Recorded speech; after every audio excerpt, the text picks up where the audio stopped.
बताए ना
हार्दिक शुभकामनाएं।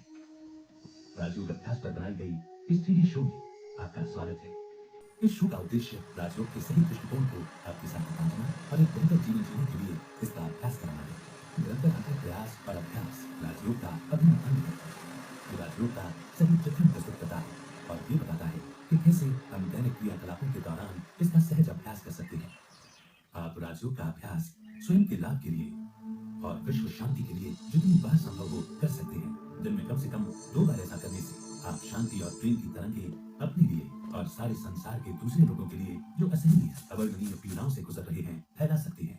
राजयोग अभ्यास तनाव, चिंता, अवसाद, एकाकीपन, बुराइयां जैसे गुस्सा, ईर्ष्या, बहुत से व्यसन और नकारात्मक प्रवृत्तियों पर जीत पाने में सहायता करता है। ये दवाइयों का पूरक है और बीमारियों को तेजी से ठीक करता है। मन में शांति, जीवन में पवित्रता प्राप्त होती है। परखने की शक्ति,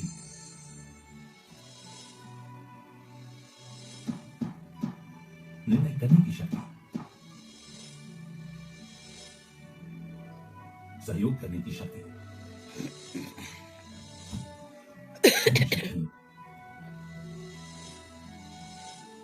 सामना करने की शक्ति, विस्तार को संकीर्ण करने की शक्ति और समाधि की शक्ति।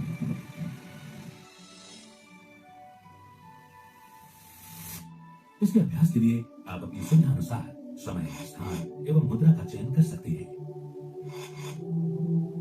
आप इसका अभ्यास चाहे अकेले बैठकर या अपने दैनिक कार्य करते हुए भी कर सकते हैं। योग शब्द का अर्थ है मिलाप, परमात्मा के साथ मिलाप। राजयोग में राजा का अर्थ है स्वयं का मालिक बनना और इस प्रकार राजयोग भौतिक पहलुओं से ज्यादा आंतरिक चेतना है। इसमें हम आंतरिक चिंतन, दृष्टिकोण, मौन, गहन चिंतन और परमात्मा की प्यारी याद में लीन होते हैं। आइए अब आत्म अनुभूति की यात्रा पर चलते हैं। इसमें हम स्वयं को आत्मा के रूप में देखेंगे, परमात्मा का यथार्थ परिचय प्राप्त करेंगे और बड़े प्यार से उसके साथ योग लगाएंगे। जब से मेरा जन्म हुआ है तभी से मैं विचार उत्पन्न करता आ रहा हूं। मैं एक नई क्रिया करता ही रहता हूं, जैसे देखना, सुनना, खाना, पीना, हाथ और पैरों का प्रयोग करना और निसंदेह सांस लेना। मैं कभी काम करना बंद नहीं करता, मैं कभी सोचना बंद नहीं करता। अपने जीवन काल के दौरान मैं बहुत सी चीजों, बहुत लोगों और बहुत सी घटनाओं को याद करता रहता हूं। परंतु आखिरकार मैं कौन हूं? मैं कहां से आया हूं? मैं वापस कहां जाऊंगा?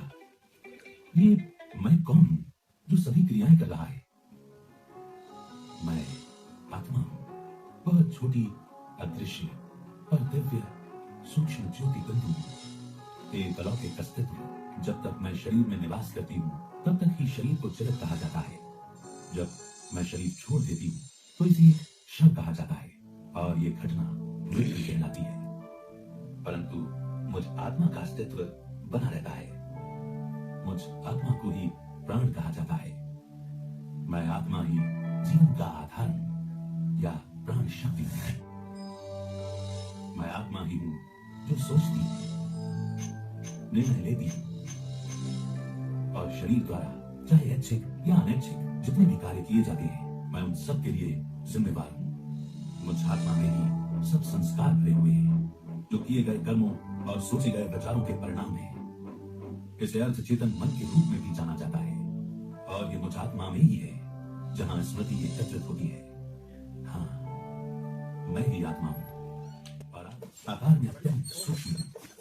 मैं अविनाशी और अदृश्य हूँ। मुझे कोई हथियार काट सकता है। मुझ आत्मा की गति को कोई भौतिक पदार्थ रोक नहीं सकता। मैं आत्मा अमर और अविनाशी हूँ और मेरा अस्तित्व शाश्वत है। मुझ आत्मा का कोई लिंग नहीं है। मैं शरीर धारण करती हूँ जो किसी स्त्री या पुरुष का हो सकता है। मैं प्रकृति के बीच में निवास करती हूँ। इस स्थान पर बैठकर मैं आत्मा मस्तिष्क द्वारा शरीर के हर एक अंग से काम लेती हूँ। मैं आत्मा ही हूँ जो शरीर के हाथों और पैरों को हिलाती हूँ। उन्हें हिलाने का विचार मेरे मन में आता है जो मुझ आत्मा की ही एक शक्ति है। बाद में ये विचार कर्म में बदलता है। मैं ही हूँ जो गले, मुख, जुबान को बोलने के लिए प्रयोग करती हूँ। मैं भूख या प्यास के प्रभाव को महसूस करता हूँ और मस्तिष्क द्वारा आवाज की तरंगें सुनती हूँ। यदि कोई चीज शरीर को छूती है